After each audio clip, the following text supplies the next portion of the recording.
Ending live now. Okay, so just leave it a few seconds.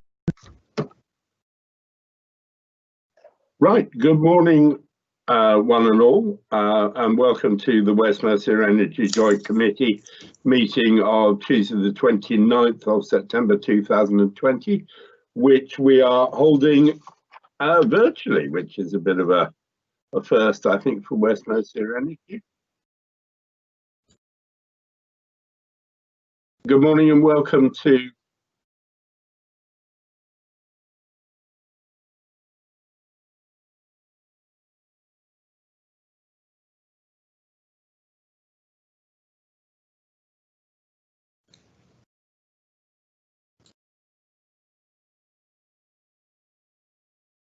Right, now that is interesting because I have a bit of a feedback loop going on. I don't know whether anybody else has got that, where there's a bit of a delay and it's coming back to me, but I think we might have cured it now. No, we haven't.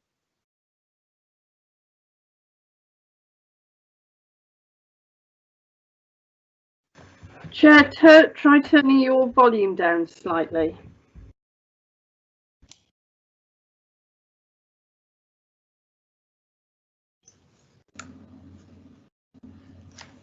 I think I've had a similar problem to this before. Abby, is Councillor Hardman logged into two different Teams meetings? I think he might be hearing the public coming back, the public message coming back a few seconds after he's speaking and hearing his own original message. Potentially, yeah. I think it looks as though he's just left and he's going to rejoin, so that might sort it.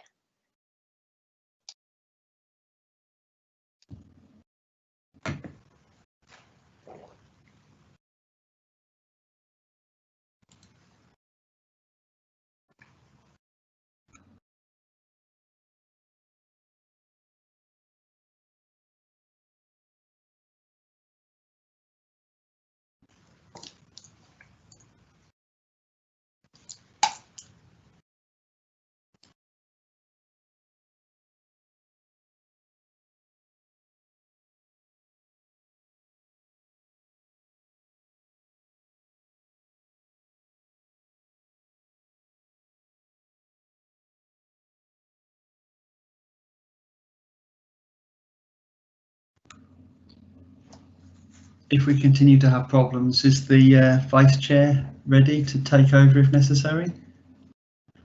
Yeah, I can do if we need to. We'll give him a couple of minutes. Thank you, Peter. It'll be quicker if I do it.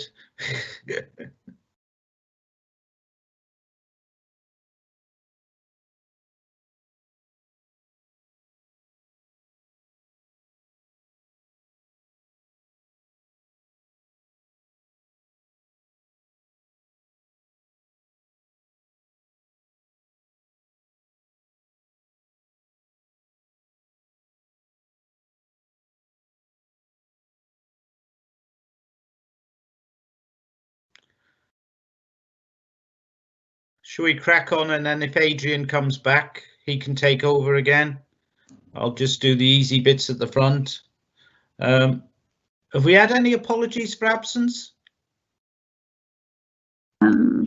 We haven't had any formal apologies for absence, but we are just waiting for a couple of members to join.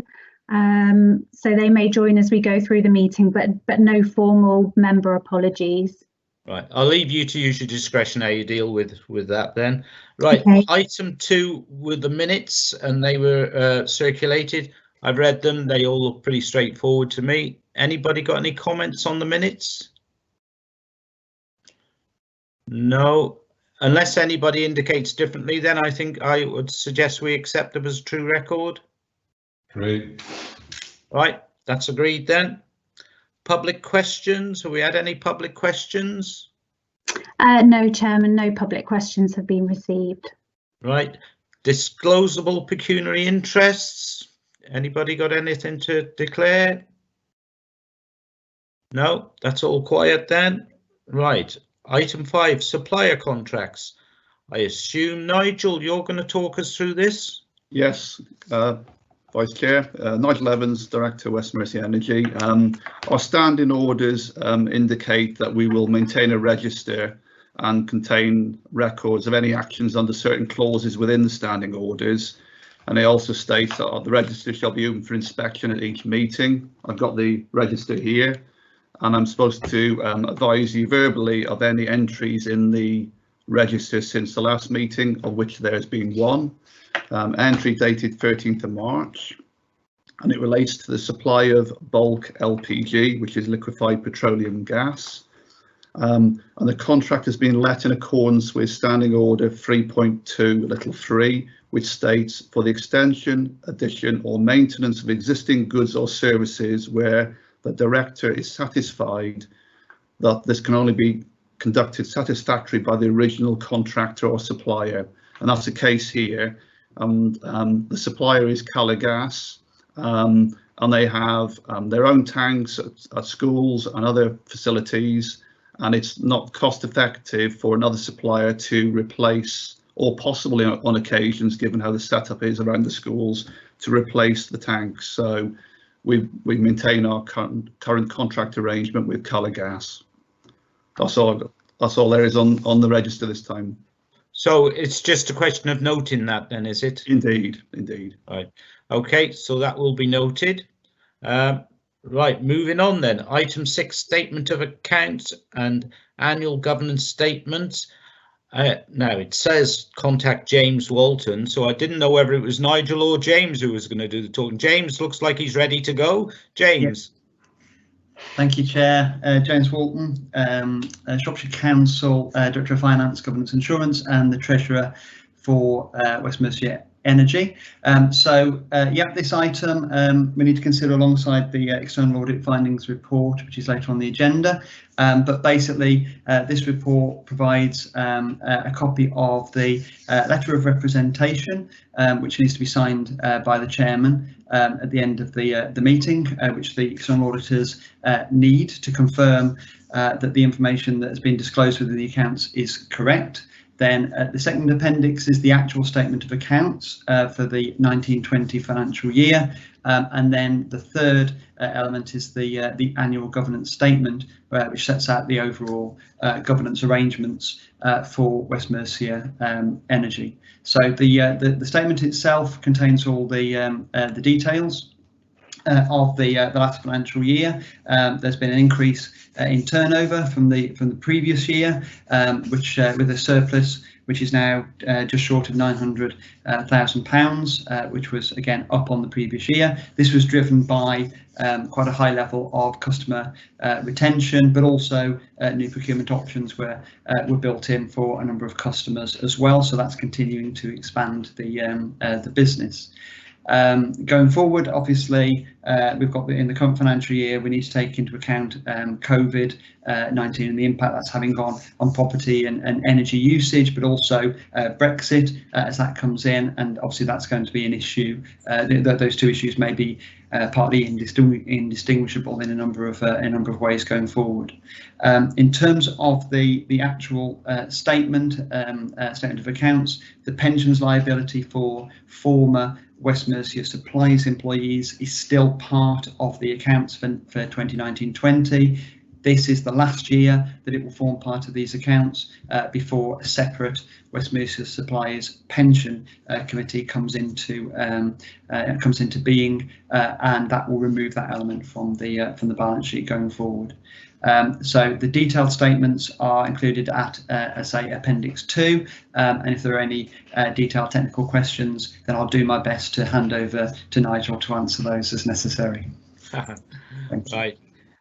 Nigel, any comments, or you happy with what James has said? Yeah, I concur with that. Yeah.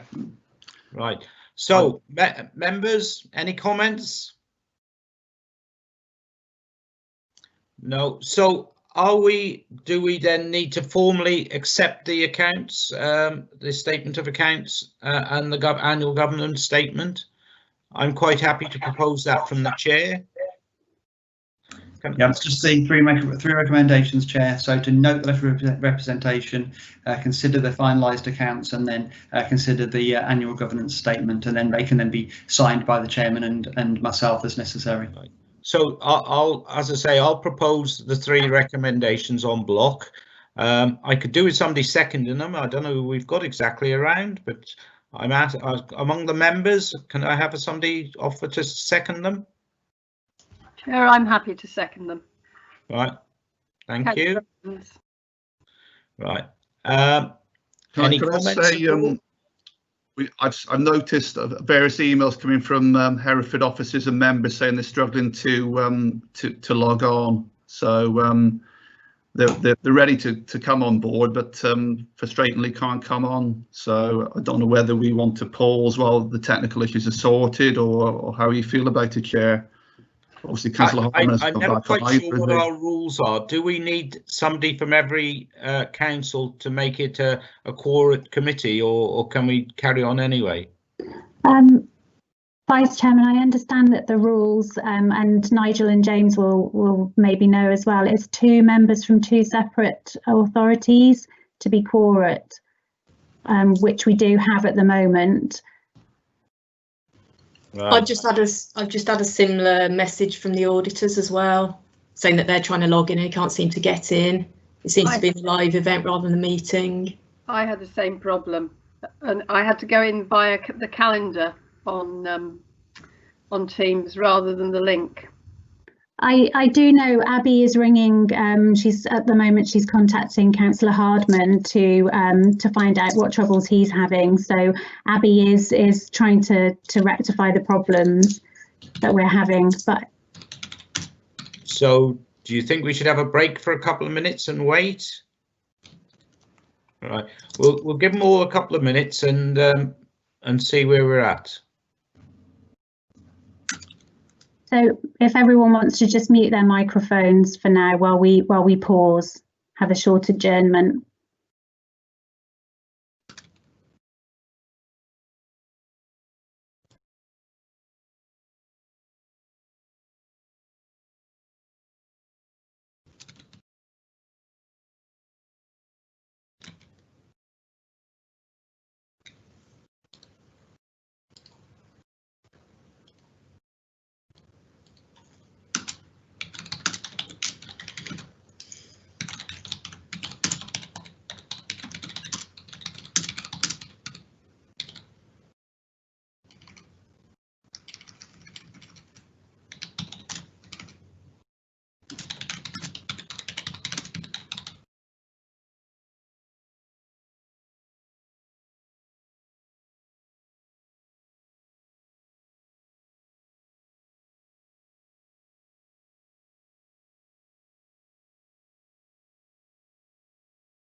Right, how are we doing? Have we any idea how many we've got on board now?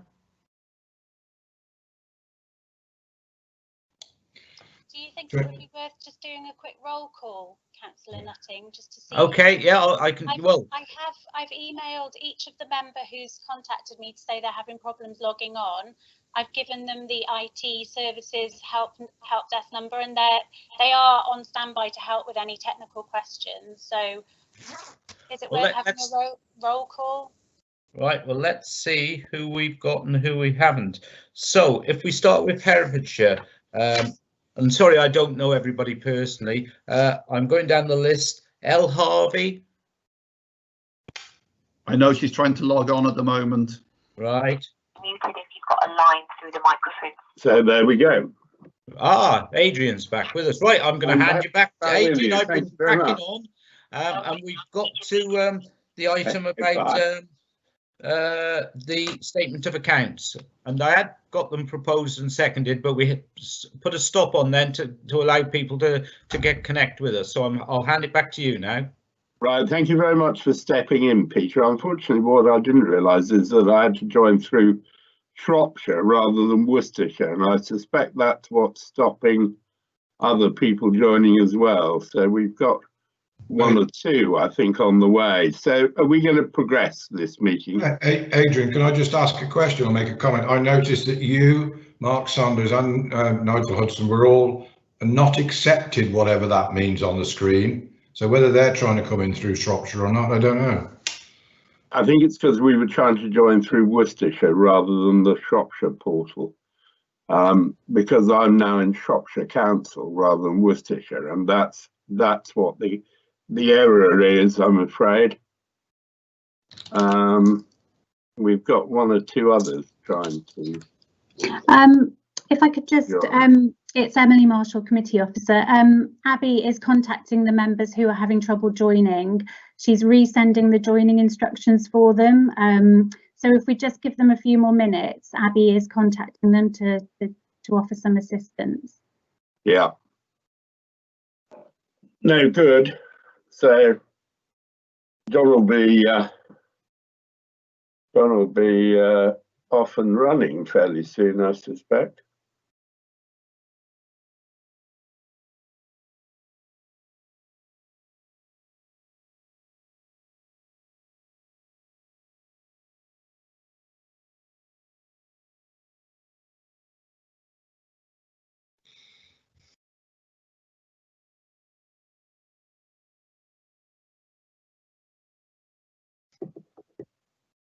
Good.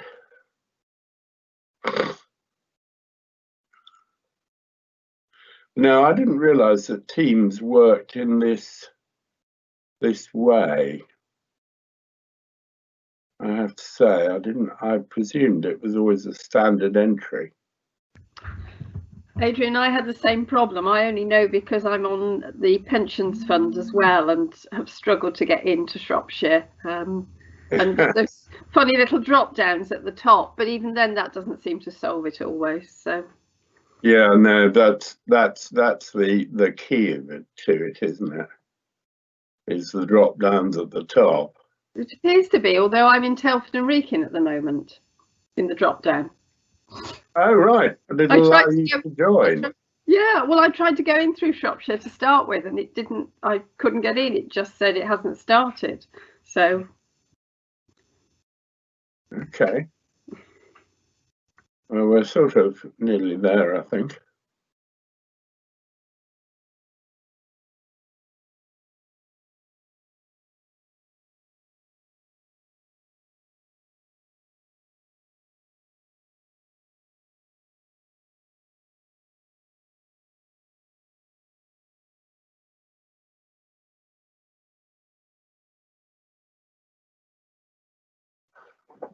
Right.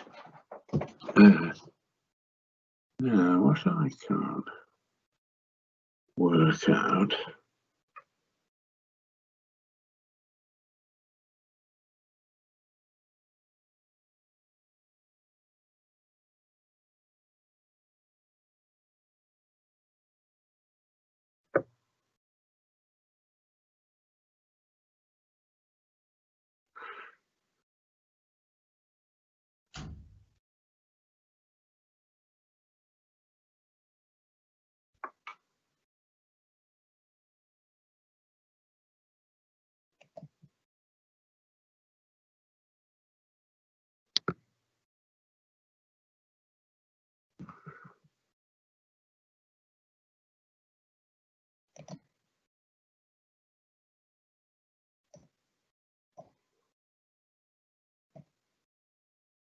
Hmm.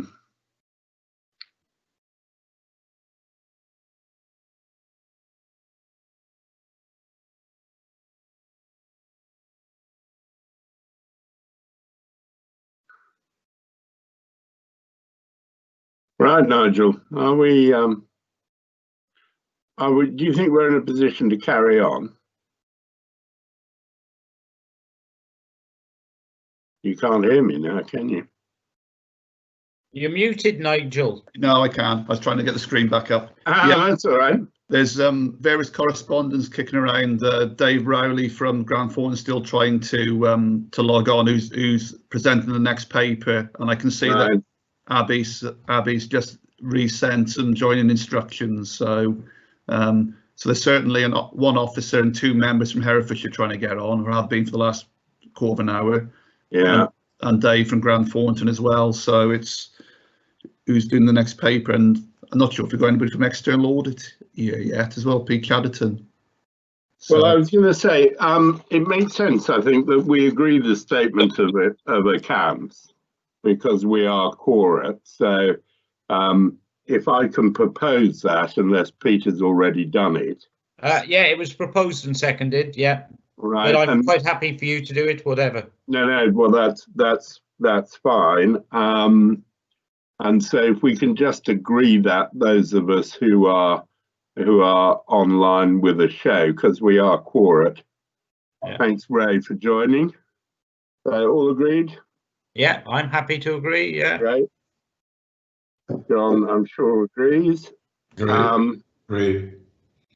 We will pause with the external auditor, but I don't know if Seri is on the call. Hello, Chair. And we'll move to the internal audit annual report.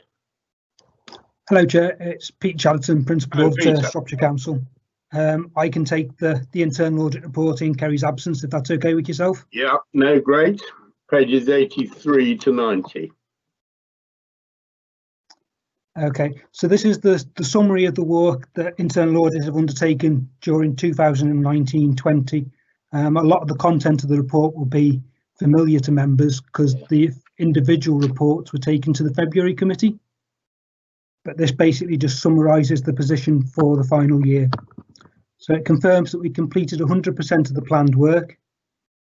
Of the 5 pieces of work completed, 4 of them led to good assurance, and there was, which is the highest level achievable, and 1 led to a limited assurance, which was in respect of the IT work undertaken.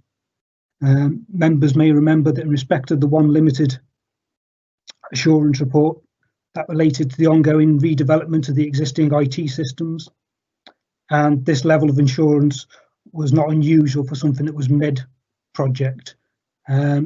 Also, during the February committee, members did receive management assurance in the form of the action plan that was completed in respect of the audit and confirmation that the systems were actually working better than they'd ever had them at that particular time. So therefore, based on all of those, Kerry was able to give an opinion for the year that the company's governance, risk management and internal control processes are sound, working effectively, and the head of audit can deliver a reasonable opinion on the internal control environment for 2019-20. That basically summarises the report as far as I'm concerned, members, but I'm happy to take any questions if anybody's got anything they want to talk about in detail. No, thank you very much indeed, Peter. Now, has anybody got any questions that they want to pose to Peter? I certainly don't. I don't see anybody else showing, but what I've forgotten to do is just open up the chat box. So I think in that case we can, if I can, I think we're noting this, aren't we? If I can just move the recommendations in paragraph 2. And thank internal audit very much indeed. I'll look for a seconder. Happy to second. Thank you very much, Peter. Thank you, Chair. We all agreed, and thanks very much indeed for your work. Okay. And you know, it's a very good result for those with long memories. Remember, the rather grim internal audit reports that we used to have, I suppose, probably 10 years ago. So thanks very much indeed. Okay. In that case, we'll move on to item 9, the distribution of the surplus, which is a report by the Treasurer. James. Thank you, Chair. I'm happy to take this. Just to say, an email's just come in from Councillor Gemma Davis saying that none of them can make the meeting. They can't make comment or raise hands at the moment, and they've asked if the meeting could be paused until this is sorted. So I'm quite happy to take the paper, or I'm quite happy to pause, but I just thought you needed to know that there's still another. Right. And that's Herefordshire who are still trying to join, is it? Yeah. Yeah. Okay. Well, I think if they've asked us to pause, we ought to pause, and give them a few minutes, because it is quite it's terribly simple when you know what the fault is. Chairman, it's Emily, Committee Officer. Abby is on the phone. She's calling Councillor Gemma Davis from Herefordshire now to help her log on, and her colleagues as well. So if we just pause, they may join us shortly. Yeah, no, let's just pause for a few minutes and just see if we can resolve it, because I mean it is the thing that really puzzles me is how John Smith has managed to crack this. Years of experience, Adrian. Well, I don't believe that for a moment. I think I got better luck than I have when I go to Cheltenham races. Yes. But I would just remind members that we're not able to actually pause the live event, so we're live while we're waiting. So just to remind members. That's very helpful.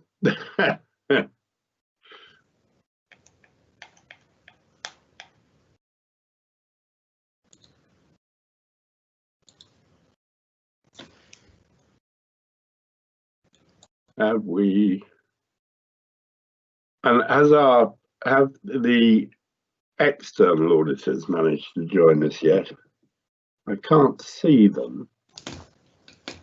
I don't believe so, Chair. I've just had an email saying he's stuck in the sign-in screen now and is in the queue for IT. He's followed the latest instructions. Right. So.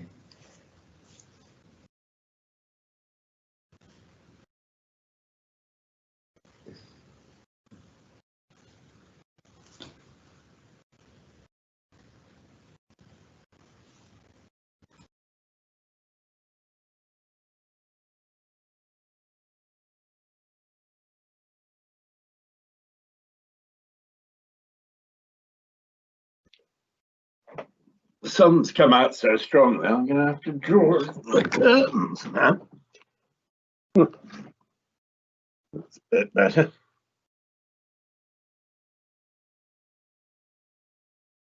There we go.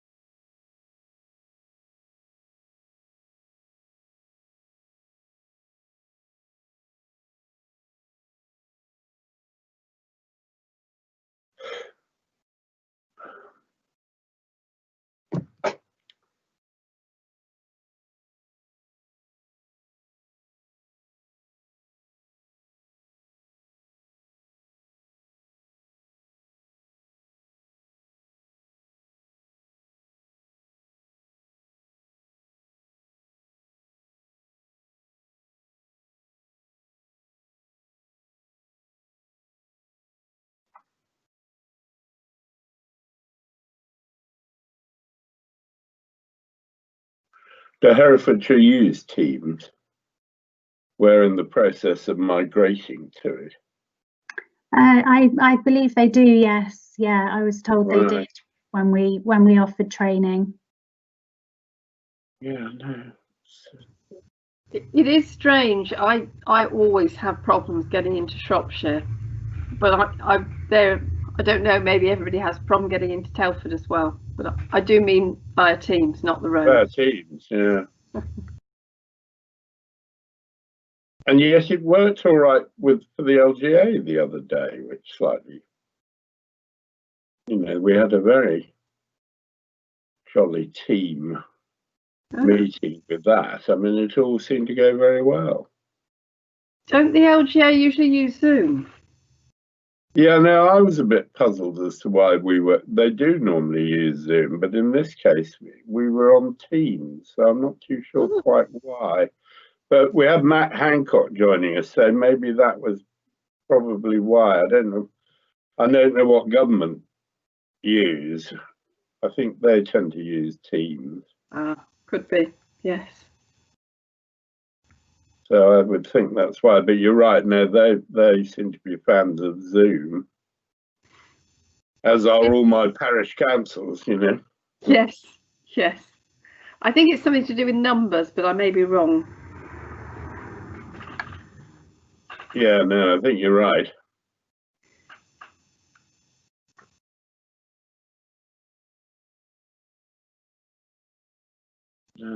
Somebody just joined now.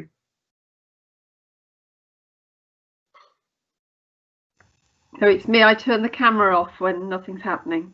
Oh, right, well, You that's can't see me reading something with my mouth open.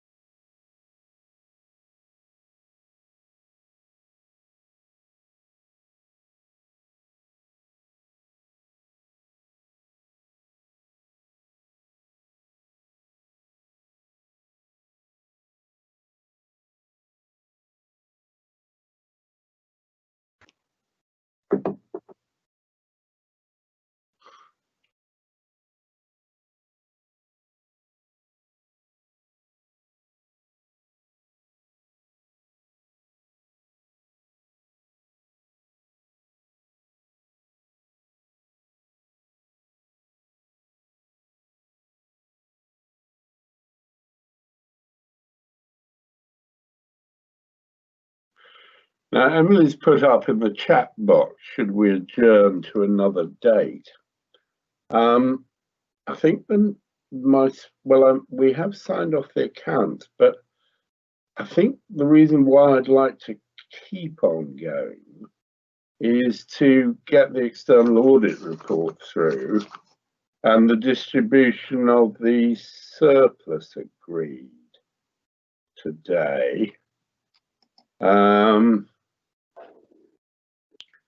Do we have any other views on whether we should adjourn for another date if Herefordshire is still struggling to join?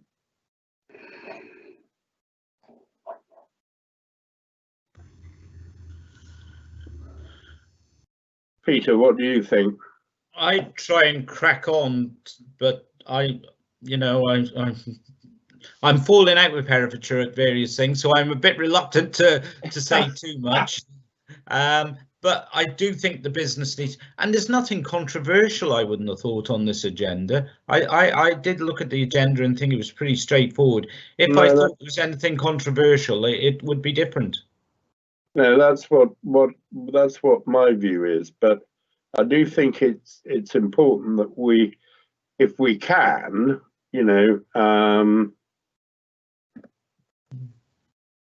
press on with this and finish it today, I think.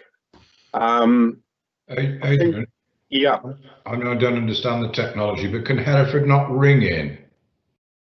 That's just appeared in the chat box where Abby's on the phone to Gemma Davis now. So yeah, what I'm saying is, can they ring into Teams? I don't know, because you can ring into Zoom and Skype. I'm with you. I think they can. I mean, we are quorate, so I think we can press on. Yeah, I would just offer my advice. It's Emily, committee officer. We are quorate, and also we can't ring Councillor Gemma Davis at the moment because I understand she is actually, I can see she's in a call to Abby. So Abby is trying to help her join. I mean, full joining instructions were sent with the agenda. I'm not sure what the IT issues they're having, but I guess we can hang on and see, or just carry on with the items on the agenda. Well, I do sort of tend to agree. I think we can move on with the distribution of the surplus. The external auditor hasn't joined us yet, has he? He's still trying to get in. So James, I think we'll reopen the meeting and move to item 9, which is pages 91 to 94 for those of you who are following paper agendas. James, any comment you want to make on this? In relation to the distribution of surplus, unfortunately, I'm struggling to get my paper up at the moment. It's just my screen's frozen. But from memory, basically the way this paper works, we produce the surplus is produced by West Mercia Energy over the year. There are deductions made for a number of items, and that came to just over £600,000. Which then leaves a balance which is available for distribution, which is just over £1.1 million this year. There is a distribution mechanism which has been in place for a while, and that distribution mechanism then divides that surplus up amongst the 4 owning authorities. So it is really just to confirm the figures that are available and to confirm that distribution, provided we get approval today, will then be made shortly, usually in October, when it will be made out to the owning authorities. Yeah. Any comments from those of us who are on the call? Yeah, let's get our hands on the money. I think it's, it's normal to have it paid out at this time of year. So, yeah, why not? Yeah, so if I can just formally move the recommendations as listed in 2.1 A and B, that we make a retention of £633,000, and we agree the accumulated surplus distribution as in laid out in the joint agreement. All those. Yeah. Peter, will you second? I'll second it and thank you very much. Yeah. And all those in favour, I can see 3, 4 hands. Thank you very much. Moving on to the risk management update, which is over to Nigel. Thank you, Chair. So pages 95, 96 of your pack. The risk management strategy is brought to committee annually, and it was last brought to committee in February, where the committee agreed the strategy. The risk register is kept under constant review, and we formally review it twice a year. Currently, there's 73 highlighted risks within the register. Most of those are operational, and there's controls in place which mitigate the risks to an acceptable level. Currently, there are 5 high or medium risks identified, which are set out in table 5.4 on page 96. And I'll run through those shortly. What I would say that the main change since the last meeting in the risk assessments has been the impact of COVID-19.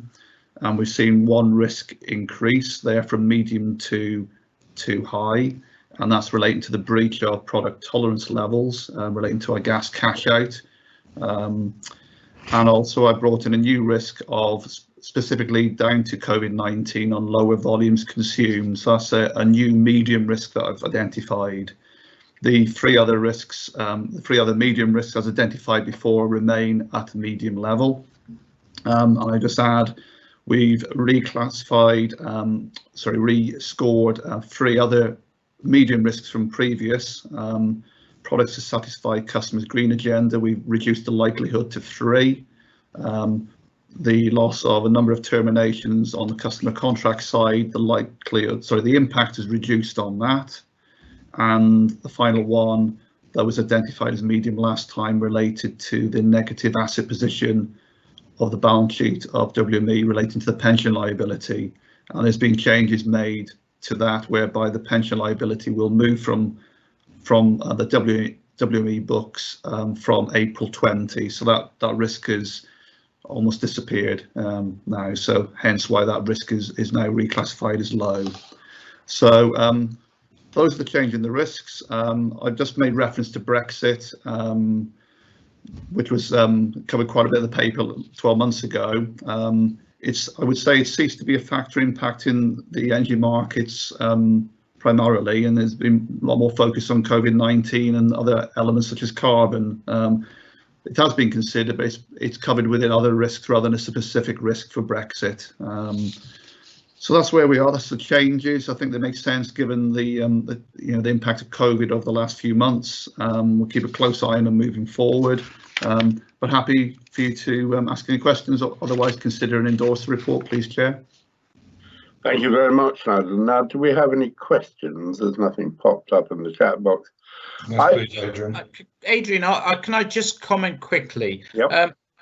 I think it is a moving situation with the pandemic. So if you think the risks do change substantially anywhere along the line, you can email us or call an emergency meeting, and I think that would be necessary, but only if something changes substantially, because as I say, the world's a funny place at the moment. Everything is changing rapidly, and that's all I'd say. I'm quite happy with the report, but if things do change at any point in the near future during the next few months, just call an emergency meeting, or we can email each other and make sure we understand what's going on. Happy with that, yeah. Yeah, no, that's a very good point, Peter, and thanks for making that. John, did you have something? Yeah, can I just ask, reference 1, the breach of product tolerance levels, what's that really mean, Adrian or Nigel? So on our gas product, we have a cash out mechanism, which means if we purchase volumes that we no longer require because they're not going to be consumed, we have to cash those out or liquidate them to the market.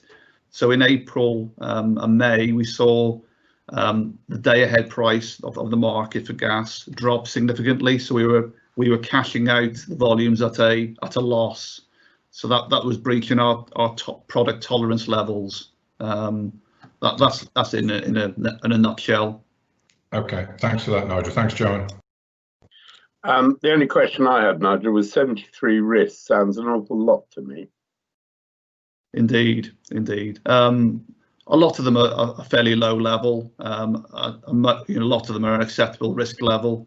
So there are risks that exist as a business, and we monitor them. So, but so only of those 73, there's only 5 that are classified medium or medium or high, which is probably the most important thing. And right. So we have the recommendations, which is consider and endorse. So if I can just move endorsement. Happy to second. Peter will second. Thank you very much indeed. All agreed? Agreed. Thank you. So we then move on to item 11, which is the exclusion of the press and public. If I could formally move under the 1972 Act that we exclude the press and public. Chairman, thank you. Chairman, sorry to interrupt. It's Emily, committee officer. I know we haven't got anyone from external audit, but we haven't considered agenda item 7 yet. The audit findings report. What should we do with that one? Do we want to consider it, or once we move to the exclusion of public and press, we'll be ending the live session?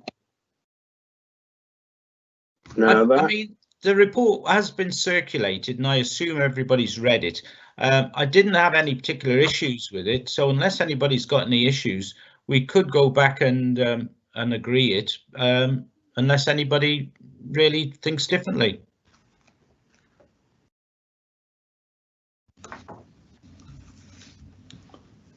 Nigel, would you be prepared to just introduce the report and do it that way? Yeah, happy to. External Audit conducted their work in August as normal, and their audit findings report is detailed in the pack. The important thing is they are proposing a unqualified audit opinion, so there's no issues that they found, there's no changes. There were a couple of items they identified as outstanding in their work. So I would assume at this point those have been completed. There hasn't been any feedback to myself or Joe, our finance manager, there was any issues from that remaining element of work. Yeah, we've addressed all the questions and points raised from audit, and as has been the case for a number of years, it would be a clean, unqualified opinion. Nothing else to add, really. Adrian, you're muted. Yep, I'm not now. No, I absolutely concur. I mean, this I thought was a absolutely fine audit report. We have an unqualified opinion. There is nothing in materiality in it. So I'm more than happy to propose that we, having considered the audit report, endorse it. Right, happy to second that, I am. Thank you. All those in favour, please show. That's Peter and myself, John. Thank you very much indeed. That's agreed unanimously. So now we can move on, and hopefully the auditor might join us at the next meeting if he has anything he wanted to add. We'll move to exclusion of the press and public under item 11, and Emily, I'll ask you to pause the live feed to the outside world. Thank you, will do.